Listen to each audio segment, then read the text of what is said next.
al doctor Milton Urrutia, que está en comunicación. ¿Qué grado de veracidad puede tener esto en lo que decía el comunicado del GEN, de malas decisiones no digo de toda la justicia, sino de sectores de la justicia que están actuando en diversos casos aquí en la provincia? Recordar que hay una creo que diputada así del PRO, acusada de lavado de dinero y demás, que le dieron,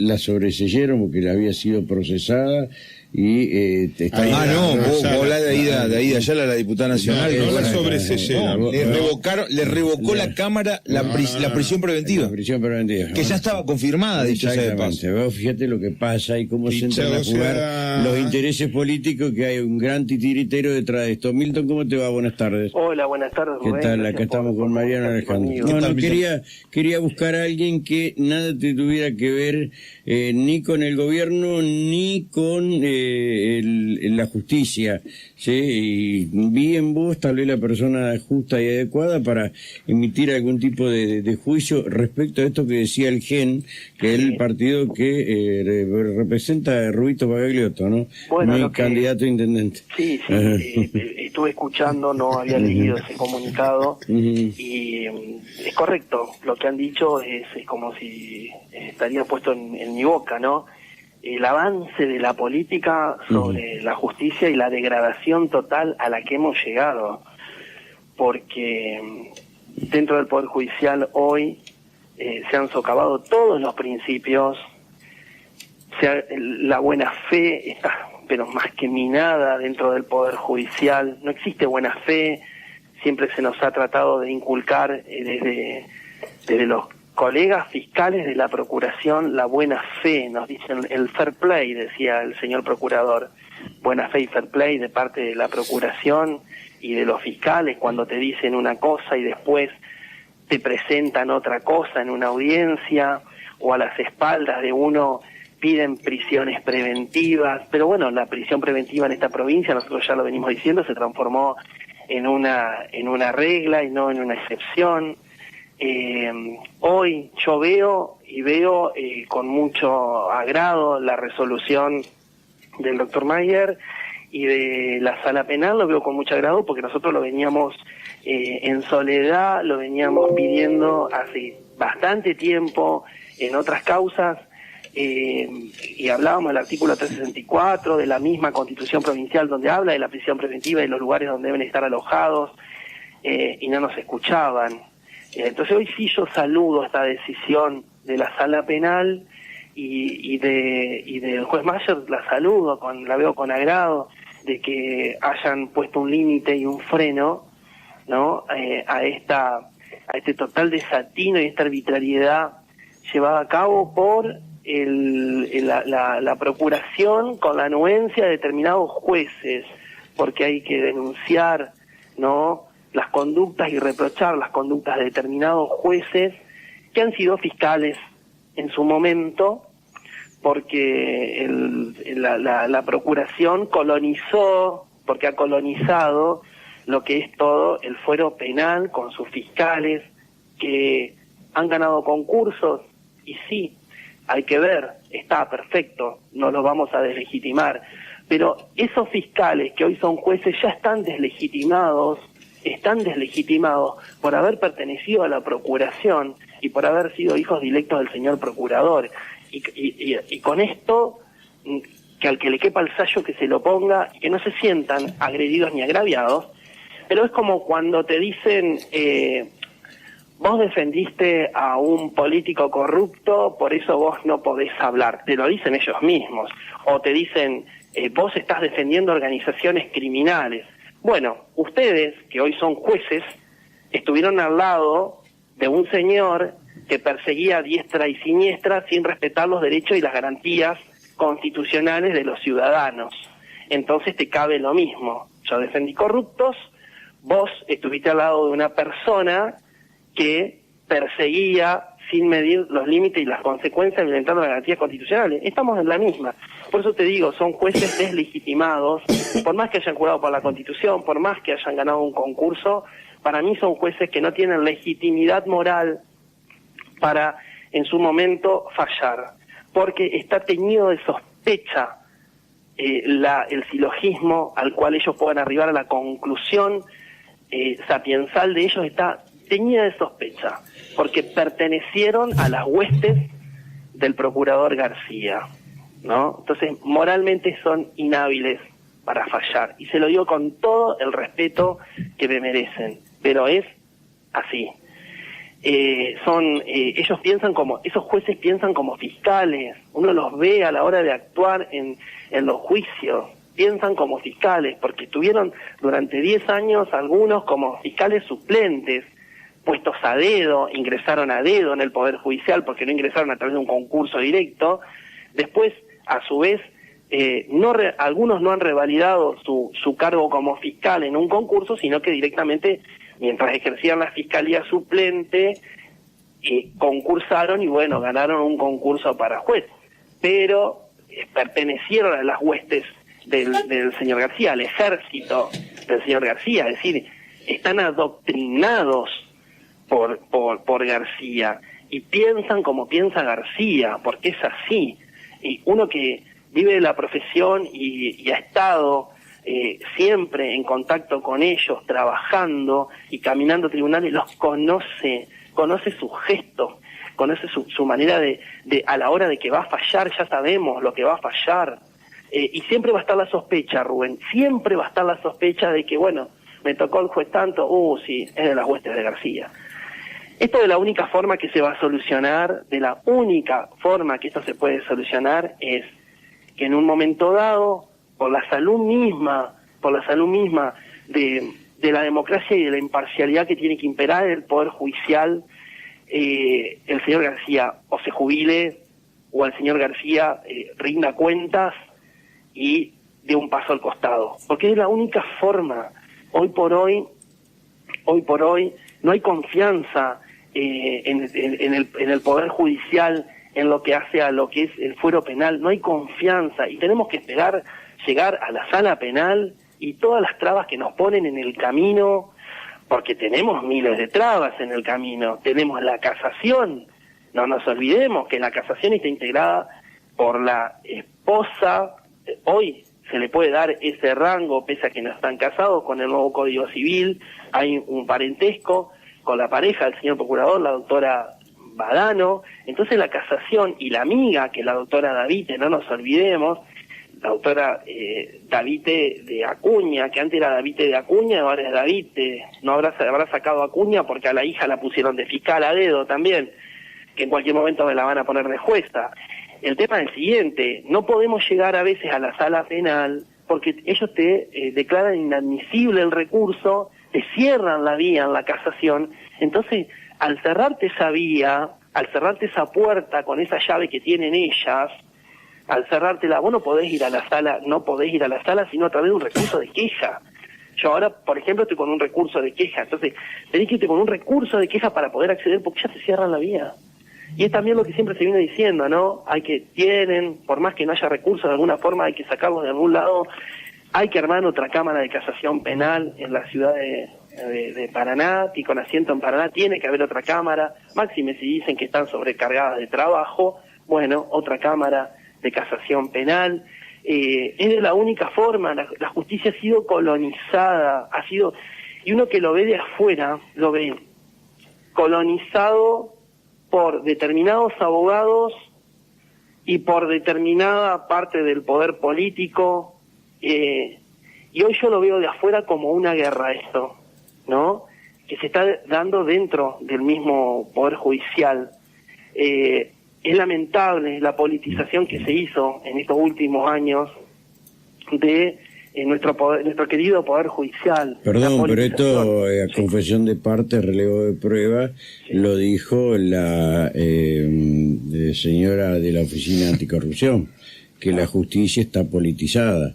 No lo dijo. Pero la politizaron ellos.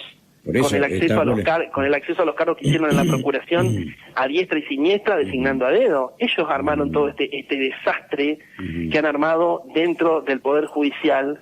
Y se tienen que hacer cargo desde la Procuración General. El haber ingresado un montón de colegas, que los respeto, sin legitimidad, es decir, hijos de. Entonces, ellos armaron esto, ¿no? Entonces ellos no pueden hablar de...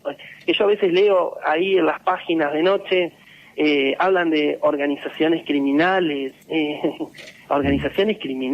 que los demás se comportan como organizaciones criminales, y ellos no se han comportado como una organización criminal, no han tenido conductas de organizaciones criminales ellos durante todos estos años, cuando fundaron la Procuración y metieron un montón de gente que jamás había ejercido la profesión, que no habían estado en la calle, sino que trabajaban en organismos del Estado, es decir, que no tienen el métier ni la dinámica, es decir, ellos no metieron colegas dentro de su procuración, colegas que ejercían el derecho penal, o que hubiesen ejercido el derecho civil, no, metieron los amigos de y los hijos de. Es decir, acá nadie se tiene que sentir ofendido, porque hoy por hoy a todo el que habla ellos le arman una causa, es decir, o te arman una causa, te buscan.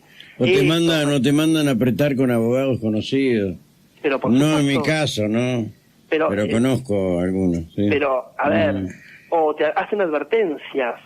Te hacen advertencias. Pero mira, sé que yo en las últimas audiencias que he estado, veo de parte de algunos jueces de garantía como que se están liberando.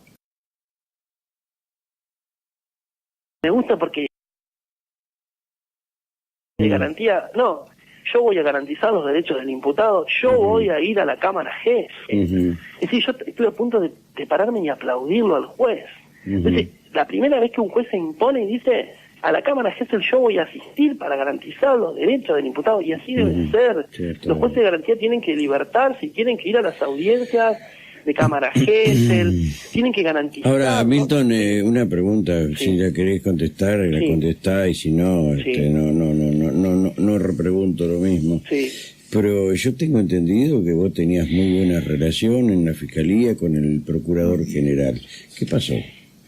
Sí, yo tenía muy buena relación, y de la noche a la mañana, por el hecho de haber tomado la decisión, y como desafío, y dentro de la libertad de conciencia mía, y para mí era un desafío representar al padre Juan Diego Escobar Gaviria, es decir, estar del otro lado, porque para mí es un desafío estar del otro lado también, y saltar el cerco me valió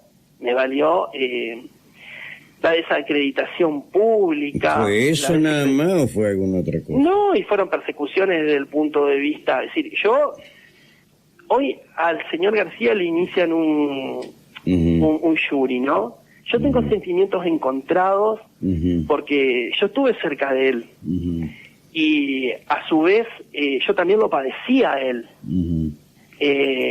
Como obtuve lo bueno, también lo malo. Yo lo padecía a él, porque a mí me armaron una causa de la noche a la mañana, y mandó sus perros de casa a perseguirme, es decir, hacerme, y si no mal recordás, cuando terminó el juicio Ilarraz, yo te dije a vos en el programa que me invitaste, que era el día de la última audiencia que hicimos los alegatos, que yo fui a la tarde, que estaba prácticamente vestido igual que en la audiencia, yo te comenté a vos, va a venir una persecución ahora contra mi persona, porque a mí la Fiscalía me lo advirtió en la última audiencia, me dijo, nosotros, esto es mal desempeño, porque usted está pidiendo para Ilarraz la prisión preventiva. Y lo mismo que le dijeron más o menos al abogado, nunca me acuerdo el apellido, no sabés con quién te estás metiendo. El Mochi Cuyen. El doctor Cuyen. Claro, pero Rubén, a ver, yo me acuerdo que en ese momento con la doctora María Alejandra Pérez pedimos la prisión preventiva de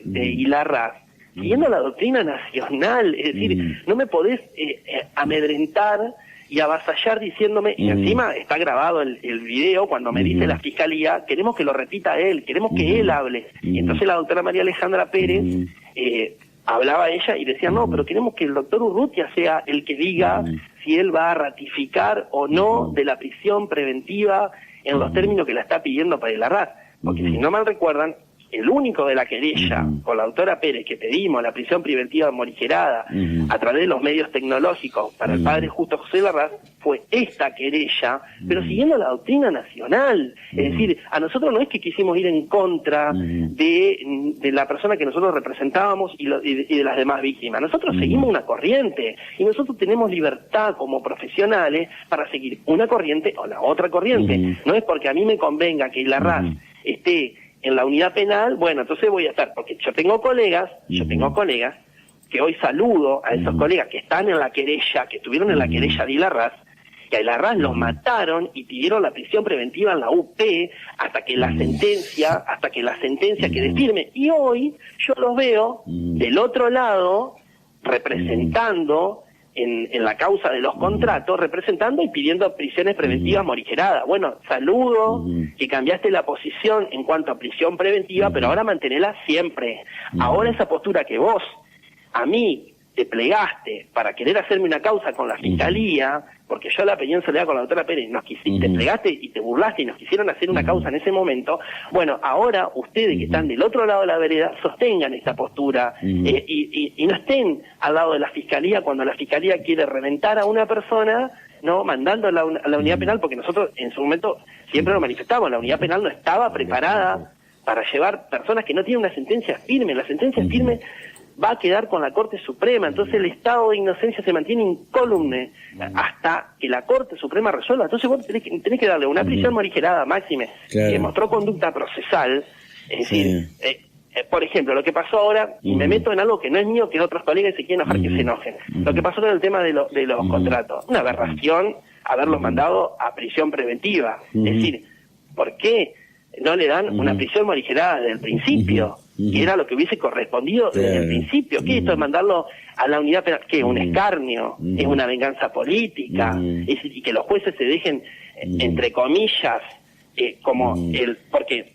a ver, acá hay un periodista de una revista y de un medio que él puso el otro día que había habido presiones hacia los jueces, ¿no? Para que dejen en libertad o morigeran las prisiones preventivas. Es gravísimo lo que dijo. Y ahí que yo sepa, ningún fiscal actuó de oficio como actúan ellos cuando este señor periodista denuncia en sus tapas a X, a fulano, a mengano, por supuestos delitos de corrupción, enseguida la Fiscalía dice que de oficio ellos abren y porque tienen el papel de este señor procurador adjunto, entonces, que actúa de oficio, entonces ellos actúan de oficio. Bueno, acá este señor mismo denunció que el juez recibió presión y que la justicia recibió presión. Entonces tendrían que haberlo citado ya. Entonces eso te demuestra que la Fiscalía no es una Fiscalía independiente. Es decir, no son independientes.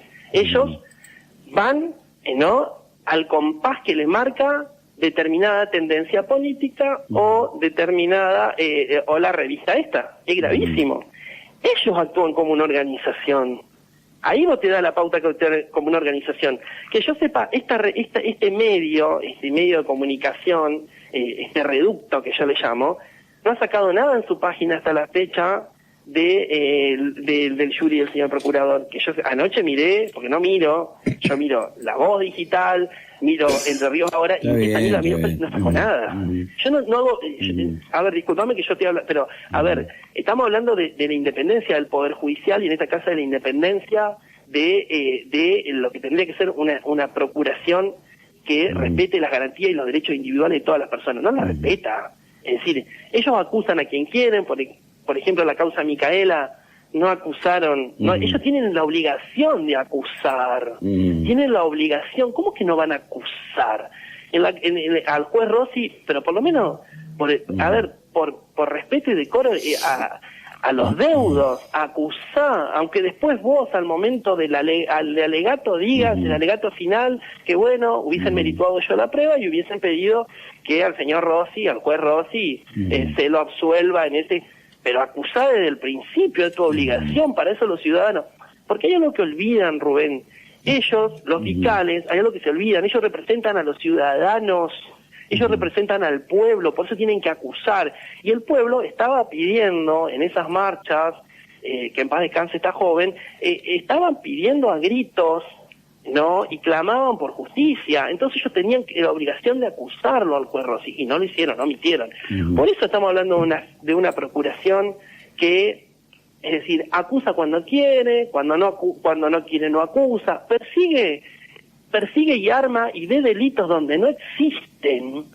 Por eso es inseguro y a uno le da temor, porque en cualquier momento vienen por cualquiera de nosotros, nos tocan a la puerta, o te mandan unos mails, es decir, en forma, es decir, no procesalmente, porque te mandan los mails y te notician media hora antes de que cierren la puerta del palacio de que te iniciaron una causa, entonces vos no sabés qué vas a hacer el fin de semana, es decir, operan como en la época nefasta del nazismo y en la época del proceso nefasta, tienen las mismas técnicas, y te lo vuelvo a reiterar, ellos te mandan mails siendo las 12:45, cosa que vos el fin de semana no puedas consultar a nadie, diciendo que iniciamos una causa, tenés que presentarse tal fecha. Y después, claro, te enterás por el medio de comunicación local que ellos tienen, que es esta revista. Es decir, estamos hablando de independencia de la procuración, y hoy por hoy no la hay. Respeto a la procuración, ¿y qué respeto le podés tener a la procuración? Con todos los desatinos que se ha mandado. Es decir, ahí tenés cómo mide con distinta vara la procuración. Causa Lódolo, accidente de tránsito. Terminó con una probation. O una probation, una condicional, no sé qué. Y en otras causas, como el de Sofía Paco, terminaron presos en la unidad penal. Entonces, ¿qué diferencia hay entre uno y otro? ¿Qué? Porque este es el oftalmólogo de los famosos, oftalmólogo de algunos jueces y fiscales. Por eso a él lo tenemos que medir con otra vara, ¿no? Entonces, te lleva sospecha, si vos te ponés a analizar, que todo lo que están haciendo en contra de determinada ala del Partido Justicialista está direccionada, ¿no? Está direccionada contra esa ala. Vamos a doblegarlo, los vamos a someter, vamos contra ellos. Es raro que ninguna causa contra el PRO que se haya iniciado o se haya denunciado, como en su momento denunció, por ejemplo, el señor Díaz, que denunció a la doctora Etienne, a él se la archivaron. Por lo menos lo hubiesen citado a la doctora Etienne, y respeto a la doctora Josefina Etienne, pero lo hubiesen citado por lo menos. No, todo lo que sea contra el PRO, eso no, eso se cierran. Las causas contra el PRO las cerramos. Todo lo que sea contra determinada ala del Partido Justicialista, que sea kirchnerista, Unidad Ciudadana, urribarrismo, como le quieran llamar, eso vamos contra eso vamos. Todo lo que sea contra la otra ala del Partido Justicialista, que yo le llamo pronismo, porque son más parecidos a los pronismo, el peronismo cheto, contra eso no hacemos nada. Contra eso archivamos todo, hay que estudiarlo primero, hay que entrevistarlos primero, no, contra ellos no hacemos nada. Entonces, a ver, que me dejen sospechar un poquito, es decir, que acá hay una verdadera parcialidad y un verdadero subjetivismo, y no son objetivos, ¿no? Hoy mi madre, que lee los diarios, no ve reflejado nada en los diarios, en las tapas, de una denuncia o proceso de jury contra el procurador, no hay nada. Te llama y te hace ruido, y a la gente le hace ruido. Lo bueno de todo esto es que la gente se ha dado cuenta, y se da cuenta, entonces, y saben para dónde vamos, y se van a llevar una gran sorpresa, porque ellos creen que ensuciando, denostando, ellos van a ganar votos, adhesiones, y no ganan votos ni adhesiones, porque la gente sabe quién está del otro lado, sabe las familias que han incorporado y que se han incorporado todos a la política del otro lado, saben cómo proceden, ¿entendés? Entonces, yo si tengo que dar nombre lo doy, no tengo ningún problema. Y por otro lado, las unidades penales, ¿vienen ahora los fiscales a sorprenderse de cómo están las unidades penales? ¿Ahora recién se vienen a dar cuenta? ¿Y no hay un Ministerio de Gobierno que se tiene que hacer cargo de eso? ¿Acaso, a ver, el Secretario de Justicia, no tiene que ir el Secretario de Justicia a visitar las unidades penales? ¿No cobra un suculento sueldo para hacer su tarea? ¿Es él? ¿Es el ministro de Gobierno el que tiene que ir en visita a las unidades penales y ver lo que está pasando ahí adentro y cómo están hacinados? Porque la realidad, y si tenemos que decir la realidad, y viven en condiciones infrahumanas en las unidades penales. Basta ir a ver cómo viven. Es una vergüenza que tengamos a ciudadanos condenados, imputados, procesados por el viejo sistema, que estén viviendo en condiciones infrahumanas. Eso es una vergüenza. Y como los tienen a los hombres y a mujeres del servicio penitenciario que cuidan, también es una vergüenza, porque los tienen en sucuchos hacinados. Es una vergüenza como está la unidad penal. Así que deberían el Ministerio de Gobierno, el Secretario de Justicia, los directores, toda esa jerarquía que hay, deberían hacerse un momento e ir a la unidad penal y ver cómo están, viviendo en condiciones infrahumanas entre las chapas, comiendo como los animales. Son seres humanos. Entonces hay que cuidarlos a los seres humanos. A ver, hayan cometido el delito que hayan cometido, tienen derecho a regenerarse y a reinsertarse dentro de la sociedad. Ellos se creen que se van a reinsertar así, salen con más odio, ¿eh?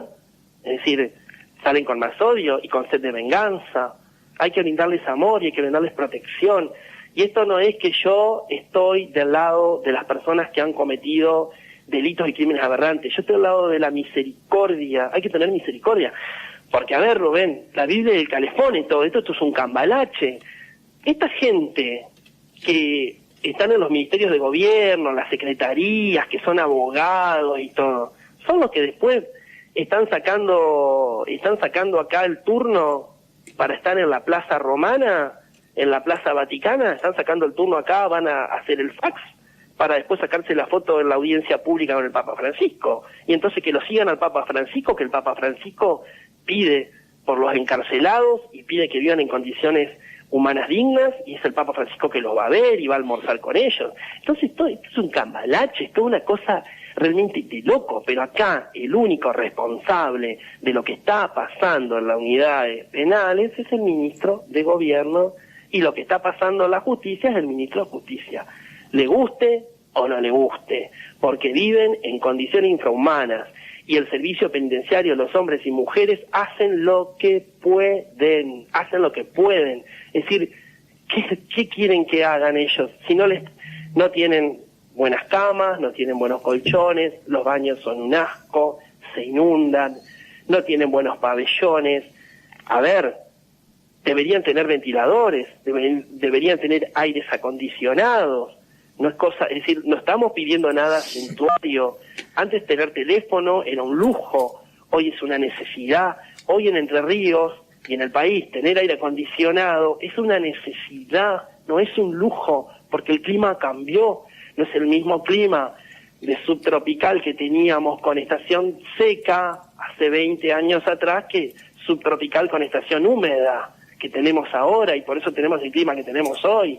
Entonces, y eso es todo dependiente, y es injerencia y responsabilidad del Ministerio de Gobierno. Es decir, el que está en el Ministerio de Gobierno se tiene que hacer cargo, y no hay más nada por decir y echarle responsabilidades. Por ejemplo, he leído hoy que le van a hacer un proceso al jefe de la unidad penal. ¿Y qué puede hacer el jefe de la unidad penal si él no tiene el poder político de decidir más que gobernar ahí adentro? Él no puede hacer ningún tipo de reforma o modificación. Pero perdón, Milton, ¿no podría dejar salir a la mitad o 2/3 partes de los presos para reducir el hacinamiento?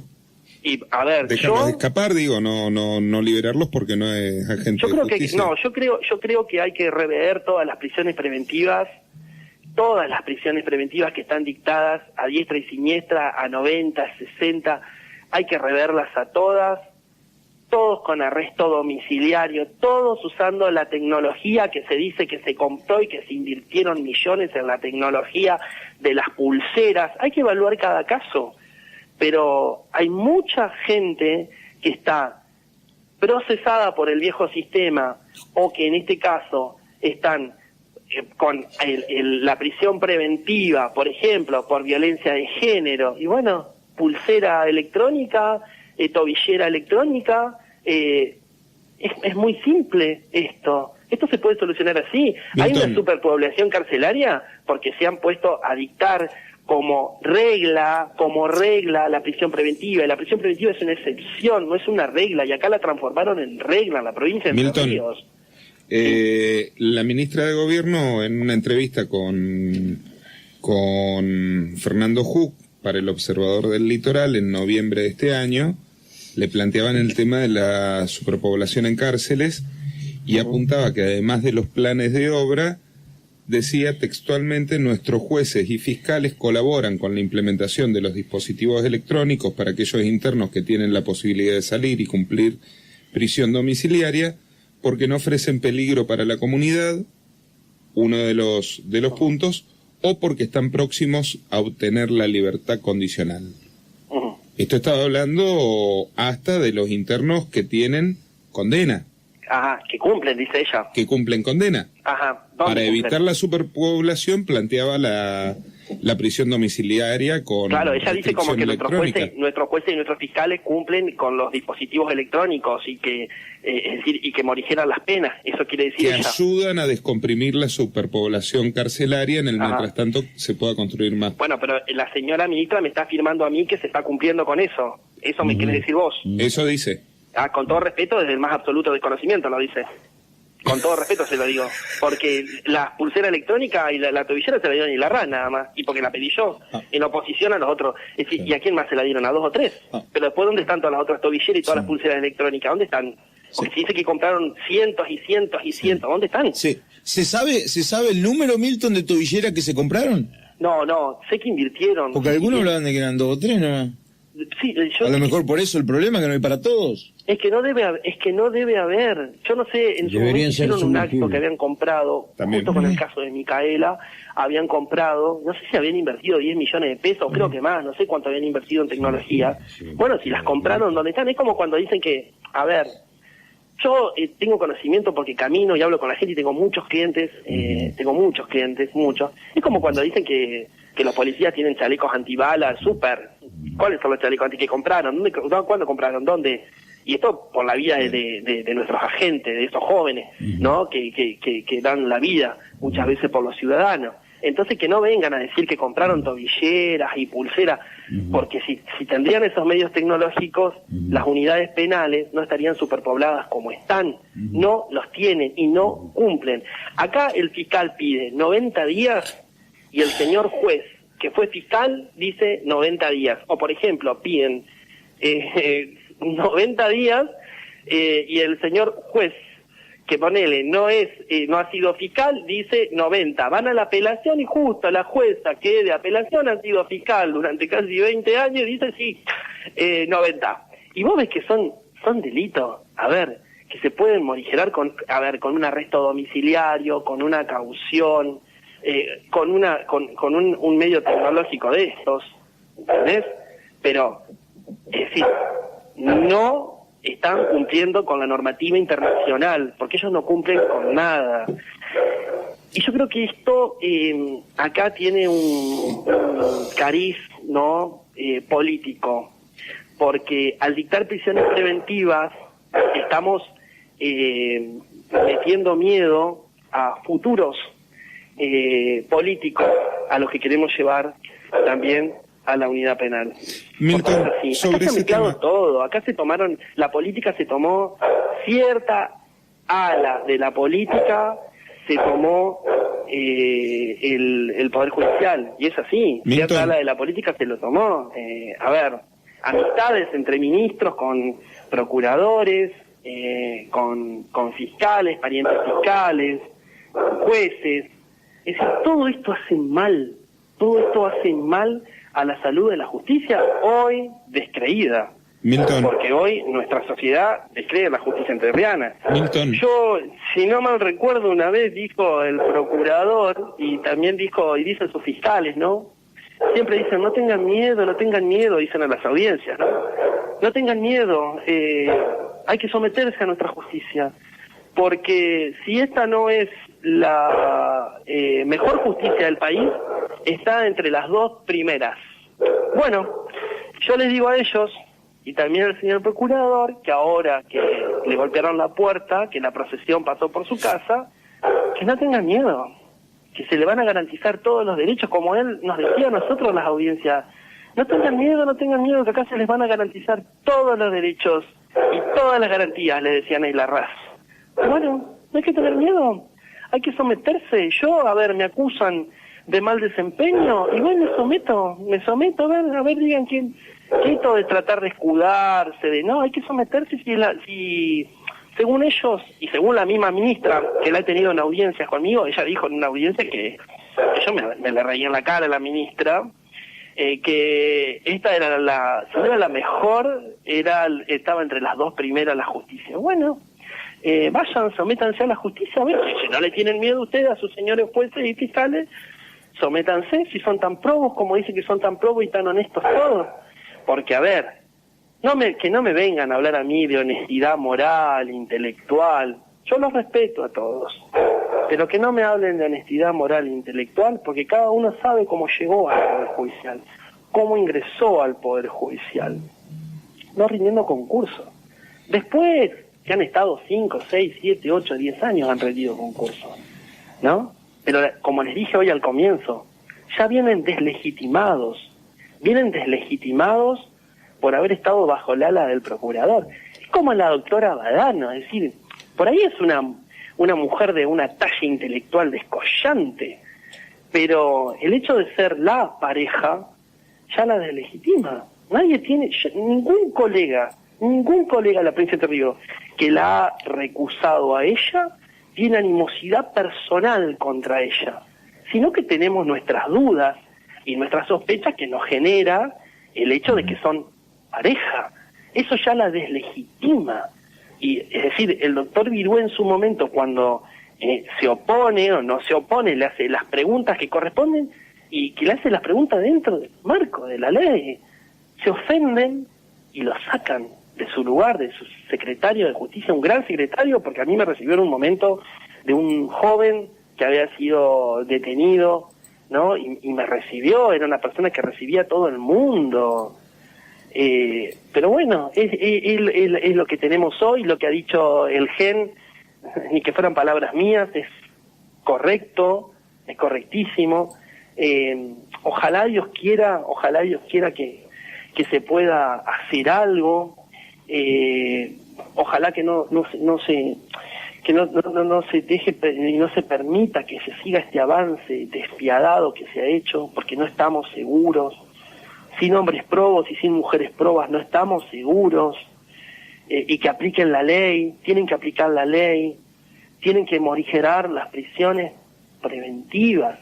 A ver, prisión preventiva hay que aplicarle a la sociedad, peligro de fuga, peligro de entorpecimiento. Yo leí ahí el caso sí, pero a ver, del caso de los contratos, si estuvieron trabajando durante tanto tiempo, ¿cuál es el peligro de entorpecimiento ahora? Que me digan cuál es el peligro de entorpecimiento. Disculpen a los colegas que trabajan en esa causa, porque yo no estoy en esa causa, pero yo lo veo y lo trabajo intelectualmente afuera. ¿Cuál es el peligro de entorpecimiento que tienen esta gente? Es decir, estuvieron sometidos a proceso durante 2 meses, creo, y ahora van a entorpecer cuando ustedes ya lo están por mandar a juicio. Yo lo tomo a este caso porque lo aplico a casos que me han pasado a mí y que van a venir, que estoy trabajando. Es decir, claro, ahora a días de actos políticos, a días de que se está recalentando la campaña, bueno, entonces tenemos que detener gente, mandar a detener gente de la oposición al ala política, porque es eso. A ver, lo leo como ciudadano y lo leemos todos los ciudadanos así. Porque a mí no me conviene, entonces mando a detener gente. Es gravísimo. Porque esto te remonta a las épocas más negras de la dictadura. Utilizar la justicia, ¿no?, para obtener determinado rédito político, para decir que soy transparente, para decir que yo soy honesto. Si todos estuvimos en el mismo barco, ¿cómo que yo soy más honesto? Yo soy el más honesto, yo soy el más limpio, el más... ¿Perdón? ¿Y en qué barco estuviste vos hace 4 años atrás, 5 años atrás? Vos saliste de un repollo, ustedes salieron todos de un repollo. A ver, porque yo lo digo desde la más absoluta indignación que tengo con determinados compañeros. Es decir, ellos estuvieron en otro lado, ellos eran los impolutos, y bueno, si ustedes eran los impolutos, los intachables, y bueno, se tendrían que haber ido con el GEN, con Margarita Stolbizer. porque llegaron a donde llegaron y están donde están gracias a los otros compañeros. Disculpen que les politizo todo esto, pero me revela lo que están haciendo, y me revela también como hombre de la justicia, porque están utilizando la justicia para dirimir una cuestión interna de un partido. Están utilizando la justicia, y eso lo estamos viendo todos los ciudadanos. Es decir, que están utilizando la justicia y no tienen que tocar la justicia, porque la reserva que tenemos los ciudadanos al momento de que se nos va a juzgar o van a ir o por nuestra libertad o por nuestro patrimonio. Y lo más condenable es meterse con la libertad de los ciudadanos. Eso es lo más condenable que tienen. Si son asesinos, si son homicidas, pero por supuesto que hay que ordenar su detención porque está en riesgo la población. Pero por estafas, por la supuesta comisión de delitos que todavía no han sido juzgados determinados ciudadanos como clientes míos, ordenar las detenciones. Pero ¿dónde hemos ido a parar? ¿A dónde hemos ido a parar? Y decir, y causa que, porque a ver, ordenás la detención de una persona, la mandás a la unidad penal, después viene un tribunal y ponele que condene, pero cuando llega al superior tribunal, el superior absuelve. ¿Qué hacemos con esta persona a la que vos humillaste, denigraste, degradaste, violentaste sus derechos? ¿Pasaron cuántos años? Está bien. 10 años. Pasó ayer en el juicio a la familia Caudana, donde Matías Caudana fue absuelto, fue el único absuelto de los 21. El único absuelto, y lo metieron en cana. Claro. 2 años estuvo preso. Y además le cargaron el mote de narco. Exacto. O hijo de narco. No se lo saca nadie a esto. No se lo saca nadie. La sospecha siempre queda. La sospecha siempre queda. Milton, gracias por estos minutos. Gracias Rubén, y yo saludo la decisión de las máximas autoridades, que a veces, como dije hoy, de las máximas autoridades del Poder Judicial, de la Sala Penal, de que estén poniendo orden en tema de prisión preventiva, porque es hora de poner orden. Muchas veces no llegan las cuestiones arriba porque te cierra la vía a la casación. Pero bueno, es saludable que hayan puesto orden y que esto ahora se traslade a un montón de ciudadanos que tienen dictadas prisiones preventivas sin condena firme o que están por el viejo sistema sometidos por un procesamiento. Es hora de que les morigenen, que vean, evalúen caso por caso, y en buena hora que la Sala Penal haya tomado esta decisión. Los saludo, y a los colegas que hoy cambian su postura y están a favor de la prisión morigerada, que la sigan manteniendo, porque cuando nos unamos todos y pidamos por la prisión morigerada, vamos a ir todos para un mismo lado, porque no puede estar un día de un lado, el otro día del otro lado, en cuanto a prisión, en cuanto a lo que hace a la prisión morigerada. Un buen año para todos, y bueno, hay que seguir para adelante, y va a andar todo bien, tiene que andar todo bien en la provincia, y tienen que cambiar las cosas, y ojalá que nos encuentre a todos unidos el 2019, ¿no? Y todos en paz y en libertad, que eso es lo importante, la libertad es lo más importante. Gracias. Un abrazo, saludos a todos. Hasta luego. Chau, hasta luego. Bueno. 56. Enojadito. Te toca un tema. ¿Me toca? Sino Bueno. que no... Un día le vamos a contar todo. Bueno, Todo. El que sí, todo. creo que no nos da el tiempo el programa para que No, cuente todo. Todo. No nos da el tiempo el programa. Todo. Eh, Todo. Y ahí se van a sorprender. Ajá. Dale. Bueno, finalmente hoy, por lo menos en las últimas horas de ayer, se conoció la decisión de la jueza de garantías Marina Valvallelatá de hacer lugar al recurso que presentara la Procuradora Adjunta y Fiscal Anticorrupción. Te interrumpo. Ayer a la mañana la doctora Valvallelatá dijo: se acabó la joda, me hartaron. Textual. Sobre justamente No sé por qué. lo que fue la recusación que plantearon los abogados Cuyen, Bartorelli y Capa respecto de la figura de Cecilia Goyeneche. Recordarán ustedes los fideicomisos, donde ella parecía como fiduciante junto a Pedro Pramola, y aparecía su esposo y otro... Lo que fue el fideicomiso 9J165. Hasta ahí vamos bien. Bueno, se conoció justamente que se le hizo lugar a este recurso en donde Goyeneche había solicitado que se rechace in limine su recusación. Pero a diferencia, ¿se acuerdan ustedes que habíamos tratado aquí el antecedente Canosa y la recusación al fiscal Malvasio? Sí.